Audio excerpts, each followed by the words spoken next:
After 2 years of promises, they gave my promotion to the worst person on the team. So I left and let them sink. I've been working at this marketing company as a graphic designer for about 3 or 4 years.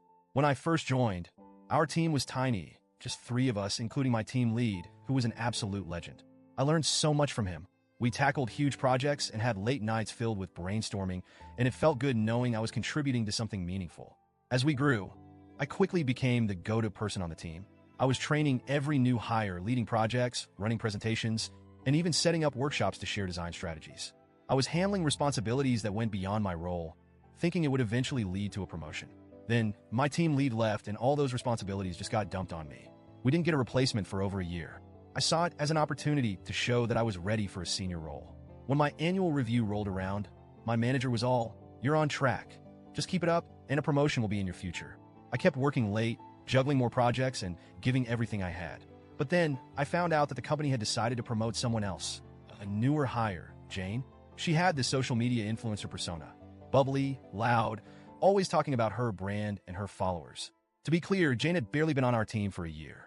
Her Instagram and TikTok were full of day in the life of a designer posts, featuring fancy coffee, aesthetic office selfies, and captions about #hustleLife, but her work ethic was questionable at best. She'd hand off half-finished projects to me saying, "I'm just so busy with my followers. Can you finish this up?" And she wasn't kidding. She had a decent following online. Her content was all about her corporate journey, but she spent more time curating her social feed than doing actual design work. I'd often find her snapping selfies or posting stories about her busy day while I was fixing her mistakes. But somehow, management loved her. She'd sweet-talk them, constantly dropping numbers about her social engagement and how much attention her personal brand brought to the company. They ate it up. When she was promoted to senior designer, I couldn't believe it. Jane didn't understand the basics of our workflows, didn't know how to work with stakeholders, and barely managed her own projects without help. Meanwhile, I was the one doing the heavy lifting. After that, Jane's behavior got even worse. She strutted around the office like she was some kind of creative visionary, setting team guidelines that she barely followed herself. She'd go on about brand alignment and design synergy, which she probably picked up from one of her own TikToks, but most of us couldn't see the value in it. Stakeholders started requesting me for projects instead of her, saying she was unprofessional or just impossible to work with. Then, we finally got a new team lead. I thought, finally, someone who might see through this. I put together a portfolio of everything I'd been handling: projects, trainings, client feedback, the whole package. I walked him through everything, and he was genuinely impressed. He told me I was an asset to the team and that my contributions were obvious. I started to feel hopeful, but of course that didn't last. Jane took on a high-profile project and completely bombed it. Somehow, her mess ended up affecting me too, since I had to step in and fix it. When she realized I had corrected her work, she stormed into the office and confronted me. She actually yelled, saying I'd embarrassed her in front of the client. I kept my cool and explained that I was just following the guidelines that she'd ignored. Our team lead intervened and admitted I was right, but he seemed too intimidated by her to really call her out. After all, she had influence. She could drag him on social media if she wanted to.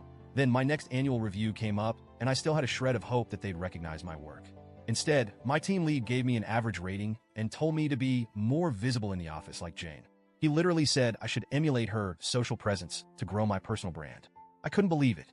I was the one holding everything together, training everyone, cleaning up her mistakes, and he wanted me to be more like her? I looked him straight in the eye and told him that if he thought she was senior material, he could let her do the work. I was done picking up the slack. He started backtracking, saying they could consider a promotion for me in 6 months instead of a year, but it was too late. 2 weeks later, I accepted a better offer from a company that appreciated my skills. When I handed in my resignation, my manager looked like he'd seen a ghost. He asked me, "What can we do to keep you?" I didn't hold back. I told him I'd given this company everything and had been treated like I was invisible. The best part?